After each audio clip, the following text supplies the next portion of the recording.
Hello friend, কেমন আছো সবাই? আশা করছি সকলে অনেক ভালো আছো। আজকে আমি বানিয়ে দেখাবো ডাল পকোড়া। এইভাবে ডাল পকোড়া চা, কফি, সস, চাটনি সব কিছুর সাথেই খেতে অনেক ভালো লাগে। আর এই ডাল পকোড়াগুলো বানানো একদমই সহজ। এই রেসিপিটি বানানোর জন্য এইখানে আমি মটর ডালের ব্যবহার করেছি। মটর ডালগুলো 7 থেকে 8 ঘন্টা আগে ভিজিয়ে রেখেছিলাম। এখন ভালোভাবেই ডালগুলো ভিজে গেছে। এইভাবে নখের চাপে ডালগুলো যখন ভেঙে যাবে তখন বুঝতে হবে ডালগুলো ভালোভাবেই ভিজে গেছে। ডাল থেকে জলটা ঝরিয়ে নেব। জলটা ঝরিয়ে ডালটাকে এইভাবেই কিছুক্ষণের জন্য রেখে দেব। ডালগুলোকে সাইড করে রেখে তোমাদেরকে দেখিয়ে দেব এই রেসিপিটি করার জন্য আমি এখানে কি কি উপকরণ নিয়েছি। এইখানে নিয়েছি চালের গুঁড়ো, একদম শুকনো ঝরঝরে চালের গুঁড়োটাই এখানে ব্যবহার করছি। গুঁড়ো মশলা নিয়েছি লবণ, হলুদ, কালো জিরে, ধনে গুঁড়ো, জিরে গুঁড়ো, শুকনো লঙ্কার গুঁড়ো আর খাওয়ার সোডা। খাওয়ার সোডাটি অবশ্যই ব্যবহার করবে, এতে পকোড়াগুলো মুচমুচে হবে আর খেতেও অনেক ভালো লাগবে। এইখানে নিয়েছি আদা, রসুন, কাঁচা লঙ্কা, দুটো পেঁয়াজগুলোকে স্লাইস করে কেটে নিয়েছি। ডালগুলোকে আমি এখানে মিক্সিতেই পেস্ট করে নেব। ডালে দিয়ে দিচ্ছি 4টে কাঁচা লঙ্কা, 4টে রসুন, 2 থেকে 3 টুকরো মতো আদা। এবারে মিক্সিতে পেস্ট করে নেব। ডালগুলোকে পেস্ট করে নিয়েছি। 2-1টা আস্ত ডাল থাকলেও কোনো অসুবিধা হয় না। তোমরা যারা প্রথম আমার রেসিপিটি দেখছো, আমার চ্যানেলটিকে সাবস্ক্রাইব করে দিয়ে পাশে থাকা বেল আইকনটি অল করে রাখার অনুরোধ রইল, যাতে আমার নিত্য নতুন রেসিপিগুলো তোমরাই প্রথমে দেখতে পাও। এবারে ডালে সব মশলাগুলো দিয়ে ডালটাকে ভালো করে মেখে নেব।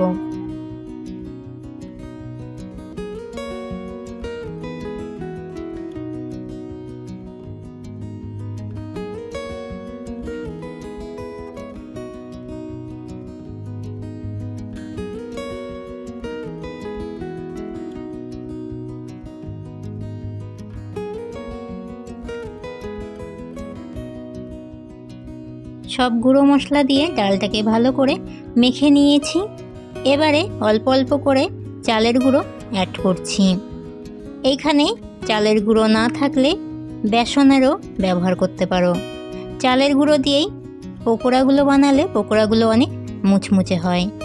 এবার চালের গুঁড়োর সাথে ডালটাকে আরেকটু ভালো করে মিশিয়ে সব শেষে পেঁয়াজ দিয়ে আবারও পরিমাণ মতো চালের গুঁড়িটা ব্যবহার করব।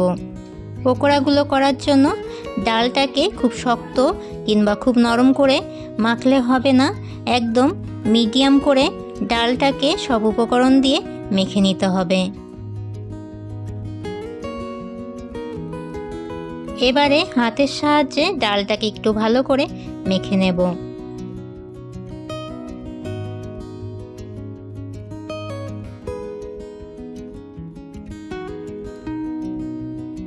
তোমাদের একটু দেখিয়ে দিই ডালটা ঠিক কী রকম মেখে নিতে হবে।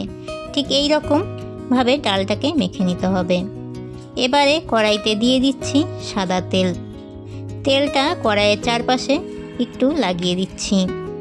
তেলটাকে ভালো করে গরম করে নিয়ে গ্যাসের আঁচটা লো ফ্লেমে করে দিয়েছি। এবারে ছোট ছোট করে পকোড়াগুলোকে ভেজে নেব।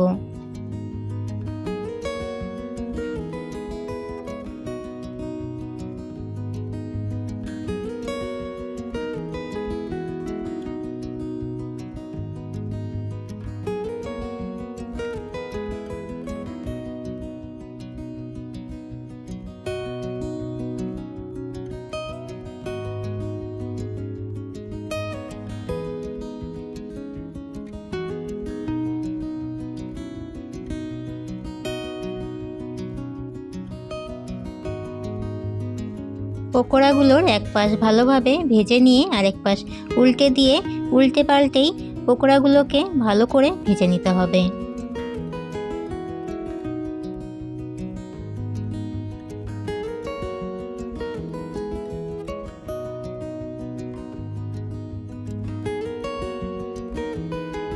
পকোড়াগুলো এইভাবেই ভেজে নিতে হবে। পকোড়াগুলো ভেজে নেওয়া হয়ে গেছে, তুলে নেব।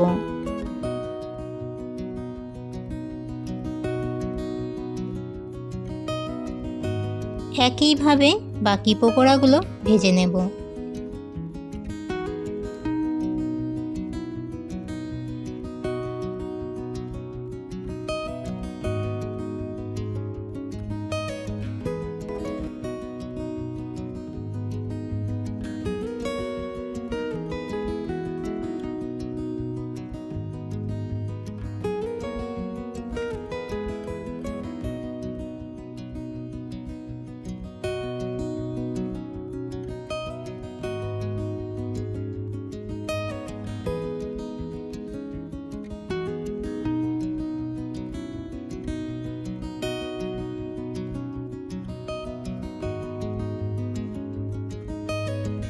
এইভাবে এই ডালের পকোড়াগুলো খেতে অনেক ভালো হয়েছিল বন্ধুরা। তোমরাও বাড়িতে এই রেসিপিটি ফলো করে ডালের পকোড়াগুলো বানাবে আর আমাকে অবশ্যই কমেন্ট করে জানাবে রেসিপিটি তোমাদের কাছে কেমন লেগেছে।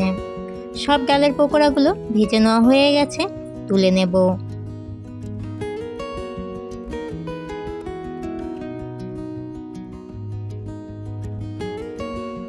পকোড়াগুলো প্লেটে নিয়ে নিয়েছি। একটা পকোড়া ভেঙে দেখিয়ে দিচ্ছি ভেতরটা কেমন হয়েছে, আর একটা পকোড়া ভেঙে দেখিয়ে দিচ্ছি পকোড়াগুলো কতটা মুচমুচে হয়েছে।